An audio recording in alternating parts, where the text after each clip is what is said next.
Ayan guys, ang aming uulamin na naman. Magigisa ko ng ampalaya. Tapos yung piniritong pork chop with atay ng manok. Ayan yung aking ilalagay guys sa aking ampalaya gisado.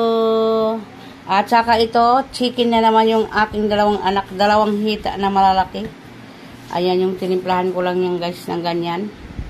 Ayan guys, magluluto na naman ako ng ampalaya na nilagyan ko ng atay ng manok. Request ng asawa ko yan guys. Gusto naman daw niya may atay ng manok yung aming ampalaya. Ayan, igisa natin ang kamatis. Unahin natin kamatis.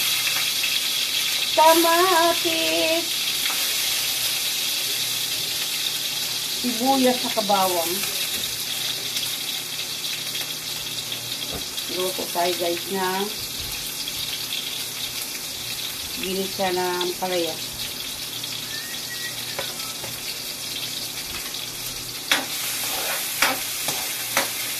Yung nakaraang araw pa yung binili ng asawa ko ng ampalaya guys. Ngayon ko lang ginisa. Ayan o. Ginisa ko yan. Nakaano nga? Oo. Kasi po na naman asawa ko. Ito yung atay lagay natin guys. Atay ng manok to guys. Ayan. Ayan, may luya. Nahuli na yung luya, guys. At na yung pamintang powder dyan yung...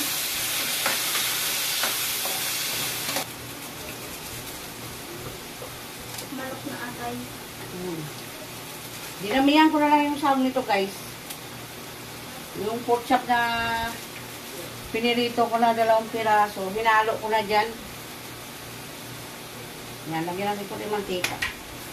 Wala ng mantika.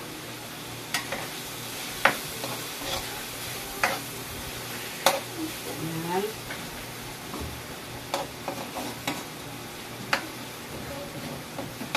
Tapos itong pork chop na pinirito, lagay natin guys. Luto na rin yung atay.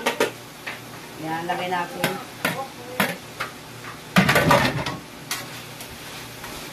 Maliit daw yan.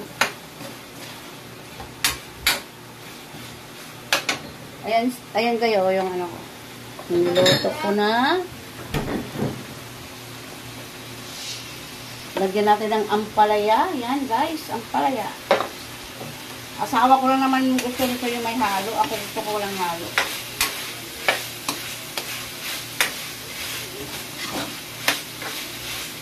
Depende naman yan sa pag-luto natin.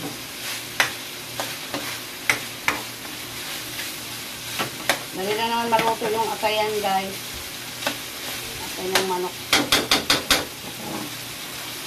Tapos, lagyan natin ng magic na pinasarap guys. Pag nag-magic ako guys, hindi na ako naglalagay ng asin. Magic lang talaga. Yan, hindi ko na inuwi.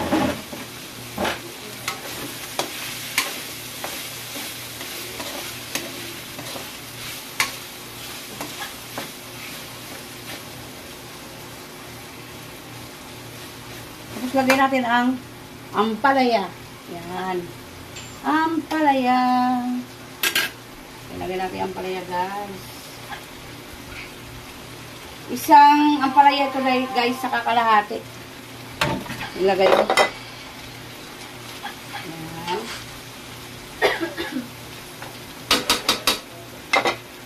Lagyan ko ulit ng pamintang powder para mawala yung langsa ng atay. Ako pa naman guys, pag nakakain ako ng medyo malangsa, wala na akong gana kumain. Dahil gusto ko yung may paminta, mayroong luya. Wala na akong gana kumain yan pag na, anuhan ko na hindi maganda sa panglasa ko. Yan. Ganyan lang siya guys. Lagyan natin ng konting tubig. Ayan na guys.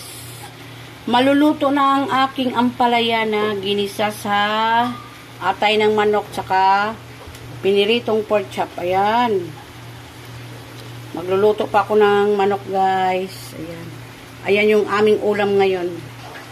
Kailangan maggulay din tayo paminsan-minsan. Magpiprito tayo ng manok, guys. Ito, lalaki ng hita ng manok, guys. Ayan. Prito natin, guys. Hindi pa pala mainit masyado yung mantika. Pwede na. Yan. Lagay natin yung hita ng manok na ang lalaki. Ayoko na magputol, guys, kasi ano yung kutsilyo ko. Nasira na yung mga handil ng kutsilyo ko. Ayan na, guys. Binaliktad ko na yan, guys. Yan yung partner niya. Ampalaya at saka piniritong manok. Yan. Ang aming ulam ngayon. Yan.